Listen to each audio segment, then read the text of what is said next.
love it. We're gonna be stars. There are moments in young performers' careers that carry disproportionate weight relative to their actual significance in the arc of a professional life, moments that feel like they will determine everything that follows even though in retrospect they're revealed to be just one event among many that collectively shape trajectory rather than singularly defining it. Moments where the gap between imagined stakes and actual stakes creates pressure that distorts perception and amplifies anxiety in ways that make performing well more difficult precisely because performing well feels so urgently necessary.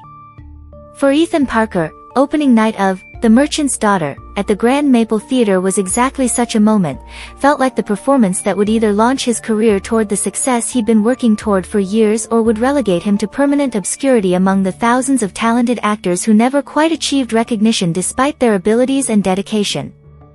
The Grand Maple Theatre occupied specific position in the regional theatre ecosystem that made performances there particularly significant for emerging actors. The theater wasn't Broadway, wasn't operating at the highest tier of professional theater where productions commanded international attention and where roles could immediately transform unknowns into stars. But it was prestigious regional venue with reputation for presenting high-quality productions, with subscriber base that included influential critics and theater professionals who attended regularly, with track record of launching actors who'd gone on to successful careers in New York and Los Angeles and London.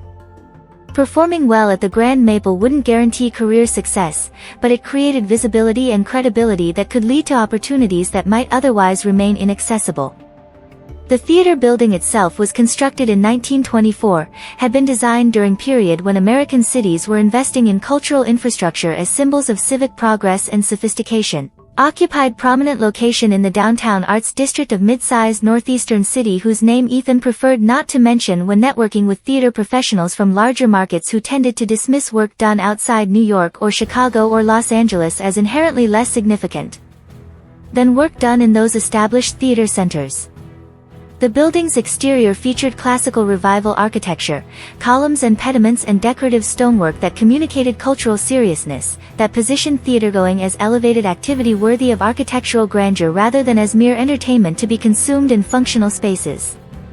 The interior maintained much of its original 1924 character, ornate plasterwork on walls and ceiling, crystal chandeliers that had been converted from gas to electric lighting but that retained their original fixtures, velvet curtains in deep burgundy that framed the proscenium stage, wooden seats upholstered in matching burgundy fabric that had been restored multiple times over the decades to maintain their appearance while updating their comfort to meet contemporary expectations.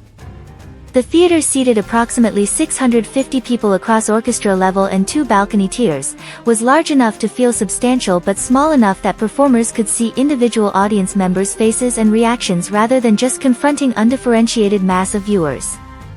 Ethan was 26 years old, had been pursuing acting professionally for approximately 5 years since completing undergraduate theater degree at respectable but not elite university program, had been supporting himself through combination of theater roles that paid modest stipends and various service jobs, barista work, restaurant serving, occasional office temping, that provided income during periods between theater productions. His career trajectory had been typical for emerging actor, slow accumulation of credits in increasingly prominent productions, gradual development of relationships with directors and casting directors who might remember him for future opportunities, ongoing training through classes and workshops designed to refine skills and to maintain connections within the professional theater community. The role of Thomas Aldrich in The Merchant's Daughter, a period drama set in 17th century England involving merchant families' struggles with debt and honor and romantic entanglements, represented significant step forward for Ethan's career. Thomas was the production's male lead, was on stage for majority of the 2.5-hour performance, had several substantial monologues and emotionally complex scenes that would allow Ethan to demonstrate range and depth that his previous roles in smaller productions hadn't required. Landing the role had required successful audition followed by callback followed by final selection from among 4 strong candidates, had been competitive process that had made being chosen feel like validation of Ethan's abilities and potential. The rehearsal period had been intense, 6 weeks of evening and weekend rehearsals while Ethan continued working his day job to pay rent, memorizing not just his own lines but the full script to understand context and to be prepared for any adjustments that might be made during rehearsals, working with director Marcus Chen on developing the character's emotional journey and physical presence, coordinating with his primary scene partner Clara Morrison who was playing Elizabeth the Merchant's daughter with whom Thomas had complicated romantic relationship. The rehearsals had been challenging but had felt productive, had created growing confidence that Ethan was developing strong performance that would showcase his abilities. Opening night was Friday, November 12th, performance scheduled to begin at 8 p.m., preceded by preview performances on Wednesday and Thursday that had gone reasonably well, a few minor technical glitches and line stumbles that were normal for preview performances but nothing that suggested serious problems with the production. The Friday opening night audience would include the local theater critics whose reviews would appear in the city's newspaper and arts publications over the weekend, would include theater professionals and subscribers who attended opening night specifically because they enjoyed the energy and significance of those performances, would include Ethan's parents who'd driven 3 hours from their home to see their son in what he described to them as his most important role to date. The afternoon before the performance, Ethan had been managing his pre-show anxiety through the routines he'd developed over his years of performing, vocal warm-ups to ensure his voice would be clear and strong, physical exercises to release tension from his body, mental rehearsal of his blocking and key emotional moments, deliberate effort to eat appropriately sized meal that would provide energy without making him feel uncomfortably full during the performance. The anxiety was substantial, felt like electric current running through his nervous system, made concentration difficult, created temptation to keep reviewing his lines obsessively even though he knew intellectually that additional review at this point was more likely to create confusion than to reinforce memory.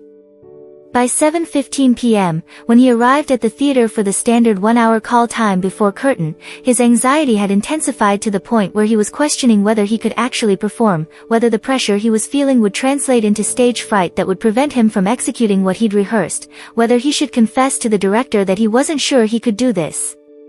But confessing felt impossible, would mean letting down the production team and his fellow actors, would mean potentially being replaced by his understudy, which would be humiliating and would likely damage his professional reputation in ways that would affect future casting opportunities. So he proceeded with the normal pre-show routine, costume and makeup applications supervised by the theater's wardrobe and makeup staff, final technical checks with stage management to confirm blocking and prop placements. Gathering with the full cast at 7:50 p.m. for director's traditional pre-show talk that combined practical reminders with emotional encouragement designed to focus everyone's energy and to create sense of collective purpose. Marcus's talk that evening had been brief, had acknowledged the significance of opening night while also reminding the cast that this was ultimately just another performance of the work they'd been rehearsing for weeks, that they were prepared and that they should trust their preparation and should support each other and should remember to breathe and to be present in each moment rather than thinking ahead to what was coming next. At 7:58 p.m., the house lights had dimmed, signaling to the audience that the performance was about to begin. The sold-out crowd of 647 people, Ethan knew the exact count because he'd checked with box office earlier, had settled into their seats, had ceased their pre-show conversations, had focused their attention on the closed burgundy curtain that concealed the stage. At 8 p.m. precisely, the curtain had risen, revealing the opening scene's tavern setting, and the performance had begun. The first act of The Merchant's Daughter ran approximately 70 minutes, consisted of 7 scenes that established the play's central conflicts, the merchant family's financial difficulties resulting from ships lost at sea, Thomas Aldrich's arrival as potential business partner who might help resolve those difficulties, the developing attraction between Thomas and Elizabeth despite her father's preference that she marry the wealthy but unpleasant Lord Hastings who could provide more. Certain financial rescue, various secondary character relationships and subplots that would develop throughout the play's full arc. Ethan's first entrance occurred approximately 8 minutes into the performance, during scene 2 when Thomas arrived at the merchant's house to discuss potential business arrangement. The entrance required him to walk from stage right through the doorway of the set's interior room setting, to exchange greetings with the merchant played by veteran actor Robert Sullivan, to deliver approximately 2 pages of dialogue establishing Thomas's character as honorable young merchant from different city who was seeking partnerships that would allow him to expand his trading operations. The entrance had gone well. Ethan had felt the familiar surge of adrenaline that came with stepping onto stage in front of live audience, had channeled that adrenaline into focused energy that sharpened his awareness and his presence, had delivered his lines with the confidence and clarity that rehearsals had developed, had felt the audience's attention and engagement that was palpable even though the house lights were down and he couldn't see individual faces beyond the first few rows. The remainder of the first act had proceeded similarly well. His scenes with Clara as Elizabeth had captured the chemistry and tension they'd been developing through rehearsals. His longer monologue near the end of Act 1 where Thomas reflected on his conflicted feelings about pursuing Elizabeth when her family's desperation might be influencing her responses to him. This monologue had landed with the emotional impact Ethan had been hoping for, had created the silence in the audience that indicated people were genuinely engaged with the characters. Internal struggle rather than just passively watching. By the time Act 1 concluded at approximately 9:10 p.m. and the curtain descended for the 15-minute intermission, Ethan was feeling triumphant. His performance was working, the audience was clearly engaged, the reviews would probably be strong. This was exactly the success he'd been hoping for and working toward. During the intermission he'd stayed in character makeup and costume but had retreated to the men's dressing room to rest his voice and to mentally prepare for Act 2, had accepted congratulations from several cast members who'd commented on how well the first act had gone, had allowed himself to imagine the positive reviews and the career opportunities that might follow from this successful opening night performance. The dangerous element of this intermission confidence was that it created relaxation that undermined the focused discipline that had made the first act successful. Ethan had shifted from the heightened alertness and careful attention that characterized good performance into more casual assumption that the performance would continue succeeding without requiring the same level of effort, had allowed himself to think, "This was not part of the plan. What do we do now? We must carry on, no matter what." Then speak, before it is too late. Ahead to the post-show reception and to what he'd say to the critics and to how his parents would react rather than maintaining focus on the immediate demands of the upcoming second act.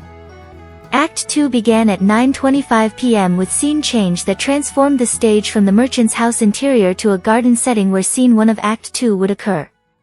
The scene involved Thomas and Elizabeth meeting secretly to discuss their developing relationship away from her father's observation, was one of the production's more intimate and emotionally vulnerable scenes, required both actors to convey complex mixture of attraction and uncertainty and fear about the risks they were taking by pursuing relationship that her father opposed.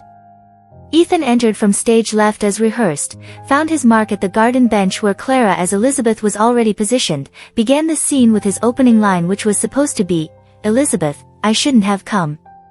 Your father would be furious if he knew we were meeting like this." A straightforward line, one he delivered successfully in every rehearsal, one that established the scene's tension while also moving the plot forward. But when Ethan opened his mouth to deliver that line, his mind was completely blank.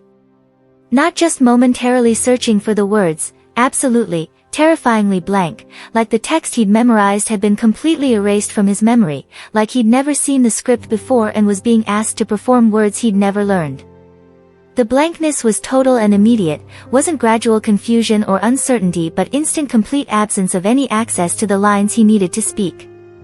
He stood there for perhaps 2 seconds, enough time for Clara to notice something was wrong, for the silence to become noticeably longer than the brief pause that might occur if he was just finding his emotional preparation before speaking, for the first stirrings of confused murmurs to begin in the audience who were expecting dialogue and were instead experiencing unexpected silence. Panic flooded Ethan's consciousness. His heart rate accelerated, his breathing became shallow, he could feel sweat forming on his forehead despite the theater's careful climate control. He experienced the particular terror that performers feel when they realize they're failing in front of live audience and there's no possibility of stopping to regroup or to start over, that they have to somehow continue despite having lost access to the fundamental material they need to perform. Clara was giving him a look that mixed concern with professional determination to keep the scene moving forward, was clearly trying to decide whether to feed him his line or to improvise something that might prompt his memory or to just continue with her own dialogue and hope that hearing her lines would trigger his recall of what was supposed to come before them.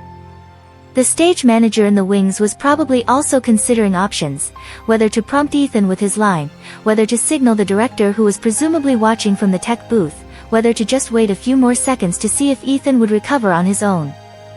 Ethan's mind was racing through possibilities even as it remained stubbornly blank on the actual lines he needed.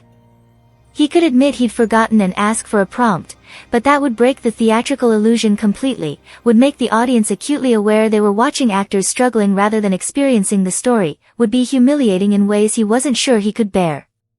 He could freeze completely and wait for stage manager to prompt him, but the silence was already extending beyond comfortable limits, was becoming crisis that required some kind of response.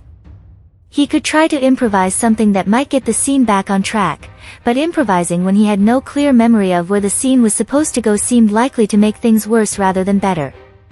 In his panic, with no clear better option available, Ethan defaulted to improvisation. Opened his mouth and let words come out, not the scripted lines he couldn't access but whatever his panicked mind could generate that seemed like it might be something Thomas would say to Elizabeth in a garden at night. Elizabeth, I've been thinking a lot about tacos lately. The words hung in the air for a moment of pure surreal confusion. Clara's expression shifted from concern to barely suppressed shock. Someone in the third row of the audience laughed, a single sharp burst of surprised laughter that was quickly stifled but that indicated the disconnect between what Ethan had just said and what the scene's 17th century English setting called for.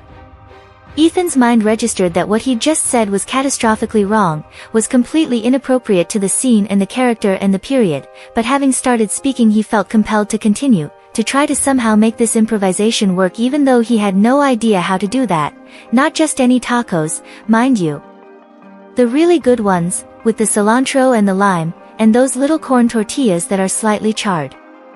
And also, I've been noticing my sock patterns. How they never quite match. It's troubling, really. Do you ever think about your socks, Elizabeth? More laughter from the audience now, no longer isolated or suppressed but multiple people responding to the absurdity of what they were hearing, the laughter spreading through the theater as people recognized that something had gone very wrong in ways that were unintentionally hilarious. Clara was staring at Ethan with expression that mixed horror with the professional actor's desperate attempt to stay in character and to somehow salvage the scene, was clearly trying to decide whether to ignore what Ethan had just said and deliver her own lines as if his bizarre monologue hadn't occurred or to try to incorporate his improvisation into some kind of coherent response. She chose the latter. Bless her professionalism, Thomas. I think perhaps the stress of your business concerns has affected your mind. Let us speak of more rational matters. Her delivery was careful, was attempting to create bridge back toward the actual script by acknowledging that something strange had just happened while also suggesting they should move past it. But Ethan's memory remained blank. He had no access to what was supposed to come next, no ability to return to the scripted dialogue, was still in full panic mode where his mind was generating random content rather than retrieving the memorized text he needed. So he continued improvising, each word taking him further from the script and deeper into absurdist territory. Rational? What's rational about any of this? I'm standing in a garden. Are those supposed to be roses? They look more like carnations to me, which seems historically inaccurate for this period, wearing these incredibly uncomfortable breeches, talking about, what were we talking about? Oh right, my sock pattern concerns. And the tacos. Very important, the tacos. The audience was now laughing openly, continuously, the kind of deep genuine laughter that comes from witnessing something so unexpectedly absurd that it overrides normal theatrical decorum about remaining quiet during performances. What had been intended as serious period drama about honor and romance and financial desperation had become unintentional comedy, and the shift was complete enough that the audience was no longer trying to engage with the play as written but was instead enjoying the spectacle of everything going wrong in real time. Other actors on stage and in the wings were experiencing their own versions of panic and confusion. Robert Sullivan, who'd been waiting for his entrance later in the scene, was presumably watching from backstage and trying to determine whether he should stick to his planned entrance or whether the scene had departed so far from the script that his entrance wouldn't make any sense. The stage manager was almost certainly communicating with director Marcus in the tech booth, both of them trying to decide whether to stop the performance and restart the scene or whether to let the actors try to work through it despite the obvious catastrophe that was occurring. Clara was making heroic attempts to steer the scene back towards some version of its intended trajectory, was delivering fragments of her scripted dialogue adapted to respond to Ethan's bizarre improvisation. Thomas, your concerns are noted, though perhaps better suited for discussion at another time. Your business proposal to my father, shall we return to speaking of that? She was essentially trying to prompt Ethan by mentioning plot points that might trigger his memory of the actual script. But Ethan's memory remained stubbornly inaccessible. The panic had created some kind of block that prevented him from retrieving what he'd memorized, and the more he tried to force his memory to work the more completely blank it became. So he continued improvising, each new statement more desperately absurd than the last. Your father. Yes. Wonderful man. Terrible taste in hats though. Have you noticed his hats? And while we're discussing sartorial concerns, these breeches are riding up in ways that make walking quite challenging. I may need to adjust them. Would that be inappropriate? I feel like it might be inappropriate. But also necessary. This is a real dilemma, Elizabeth. The laughter in the audience had reached the point where individual responses were blending into continuous roar of mirth, where people were doubled over in their seats, where some were wiping tears from their eyes, where the unintentional comedy had become so committed and so absurd that it was actually more entertaining than the serious drama that was supposed to be occurring. Critics in the audience were presumably taking notes, though whether they were documenting the performance's failure or its unexpected transformation into comedy wasn't yet clear. The scene was supposed to run approximately 12 minutes and was supposed to include 3 other characters entering at various points. As those entrances approached, the actors waiting to enter were facing impossible choices: enter as planned into scene that had completely departed from the script, or stay off stage and hope the scene would somehow resolve before their entrances were required, or wait for direction from stage management about what to do. Most chose to enter as planned, which meant that additional actors were appearing on stage and attempting to deliver their scripted lines into the chaos that Ethan had created. Each entrance created new layer of absurdity as the newly entered actors tried to maintain the serious period drama tone while Ethan continued his improvised monologue about increasingly random topics, his concerns about the garden's landscaping choices, his opinions about 17th century fashion, his speculation about what meals the household staff might be preparing for tomorrow's breakfast. The other actors would deliver their lines with admirable commitment to the script, creating surreal disconnect where they were performing serious drama while Ethan was performing unintentional comedy, and the audience was responding to the overall absurdity of the combination. Clara eventually abandoned her attempts to steer the scene back toward the script and simply joined Ethan in improvisation, began responding to his bizarre statements with her own impromptu dialogue that accepted the absurdist premise rather than fighting against it. Her improvisation was more skilled than Ethan's, she had more experience with improv theater, was better able to create seemingly coherent responses even when the underlying situation made no sense, but her willingness to join him in the chaos at least created the appearance that this might be intentional avant-garde interpretation rather than complete disaster. The scene finally ended when the stage manager made decision to bring down the lights and to advance to the next scene, cutting the current scene approximately 4 minutes shorter than scripted but ending the immediate catastrophe and giving everyone a chance to regroup during the brief blackout while scenery was changed. In that darkness, Ethan could hear Clara whispering urgently, "What the hell was that? Are you okay? Do you know your lines for the rest of the act?" Ethan could only respond with whispered, "I don't know what happened. My mind just went completely blank. I'll try to get it together for the next scenes." But the damage was done, and the pattern was established.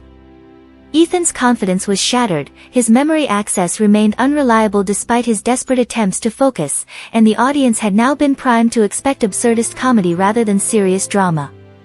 The remainder of Act 2 proceeded as series of disasters varying from minor line flubs to major departures from the script, each new error generating fresh laughter from the audience who was now thoroughly enjoying the unintentional comedy rather than being disappointed by the failure of the intended drama.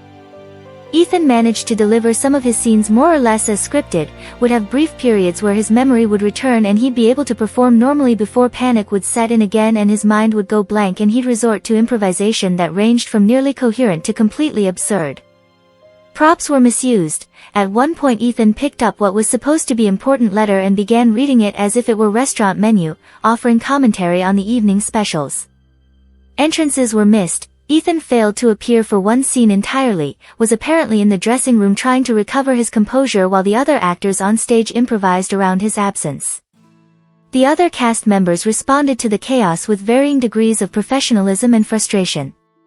Clara maintained her commitment to making the performance work despite Ethan's struggles, continued improvising skillfully when necessary and delivering her scripted lines when possible, was clearly frustrated but was channeling that frustration into determination to salvage what could be salvaged.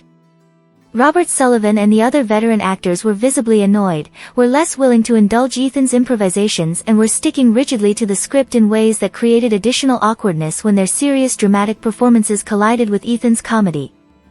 The audience's response evolved throughout Act 2 from shocked laughter at the initial disasters to genuine enjoyment of the absurdist comedy the performance had become. By the final scenes, people were laughing in anticipation of Ethan's next error, were treating the performance as unintentional comedy show rather than as failed drama, were having tremendously entertaining evening even though, or perhaps because, everything was going wrong.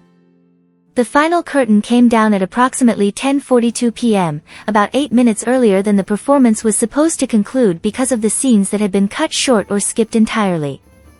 The audience erupted in applause, standing ovation from about 2/3 of the crowd, sustained enthusiastic clapping that lasted several minutes through the curtain call where Ethan and the other actors bowed and acknowledged the audience's response.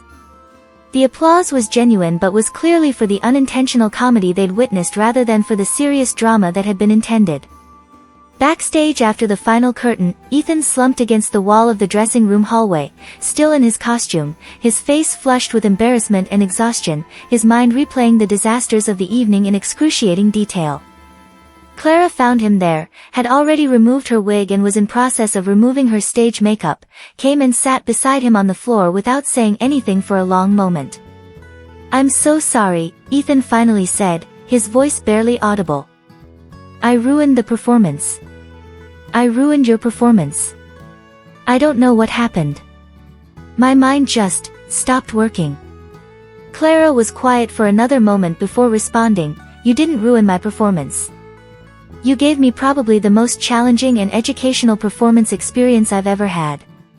I learned more about improv and about staying present and about recovering from disaster in that 2 hours than I've learned in entire acting classes. And you didn't ruin the audience's experience. They had a fantastic time, even if it wasn't the experience we intended to give them. But the play survived. It was different than what we rehearsed, but it was still theater, still live performance, still people on stage creating experience for an audience.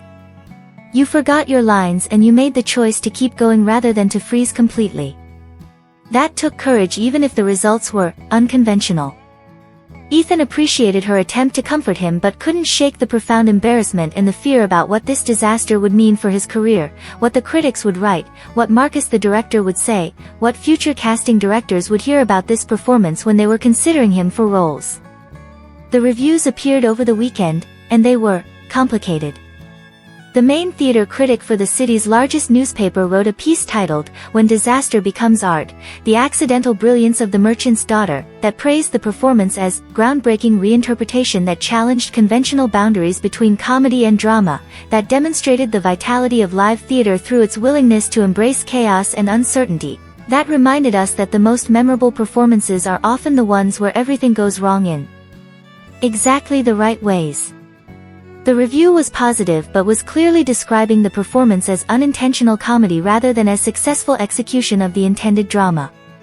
Other reviews were similarly mixed, praised the entertainment value while also noting that the performance had departed substantially from the text, and had transformed serious drama into absurdist farce through combination of apparent memory failures and committed improvisation.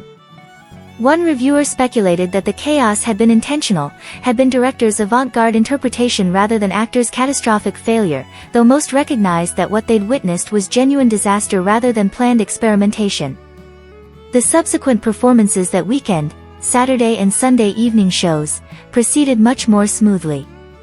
Ethan had spent Friday after the opening night disaster working with Clara and Marcus to rebuild his confidence and to reinforce his memory of the script, had performed Saturday and Sunday shows almost entirely as rehearsed with only minor stumbles, had demonstrated that he was actually capable of performing the role competently when he wasn't paralyzed by opening night anxiety. But the opening night performance remained the one that people talked about, the one that generated word-of-mouth attention that brought additional audiences to see whether similar chaos would occur, the one that became minor local theater legend about the night when everything went wrong in the most entertaining possible way. The subsequent competent performances were almost disappointing to audiences who'd heard about the opening night disaster and had hoped to witness similar chaos. Ethan's professional consequences were less severe than he'd feared but were still real. He developed reputation as talented but unreliable actor, someone who could deliver strong performances but who might also completely fall apart under pressure. Some directors were intrigued by that reputation, saw it as indication of interesting risk and creative unpredictability, while others were deterred by it and chose to cast more reliable performers. His career continued but without the breakthrough momentum he'd hoped opening night would provide. More significant than the professional consequences were the psychological effects. Ethan developed more honest assessment of his own abilities and limitations, recognized that his pre-opening night confidence had been partially performance rather than genuine security, acknowledged that vulnerability and the possibility of failure were inherent to live performance and that pretending otherwise was setting himself up for the kind of catastrophic anxiety that had caused his memory to fail. He became more humble about his work, more willing to admit when he was struggling rather than maintaining facade of complete confidence, more able to ask for help when he needed it rather than trying to manage everything independently. The experience also taught him about improvisation and recovery, about the fact that continuing despite failure can sometimes create value even when the continuing doesn't achieve its original purpose. About the difference between failing privately and failing publicly, and about how public failure can be survived and can even generate unexpected positive outcomes even though surviving it requires bearing considerable embarrassment and humiliation. Life won't always go according to plan. The performances you prepare for, whether literal theatrical performances or metaphorical performances of professional competence or social sophistication, will sometimes fail despite your preparation, will sometimes fail precisely because of the pressure you feel to succeed, will sometimes fail in ways that are public and humiliating rather than private and manageable. When those failures occur, you face choice between abandoning the performance entirely or continuing despite the failure, between freezing in panic or improvising your way forward even when you have no clear path to success. Continuing doesn't guarantee success. Ethan's improvisation didn't salvage the intended serious drama, didn't convert his failure into triumph, didn't prevent the embarrassment and professional consequences that followed from his catastrophic memory failure.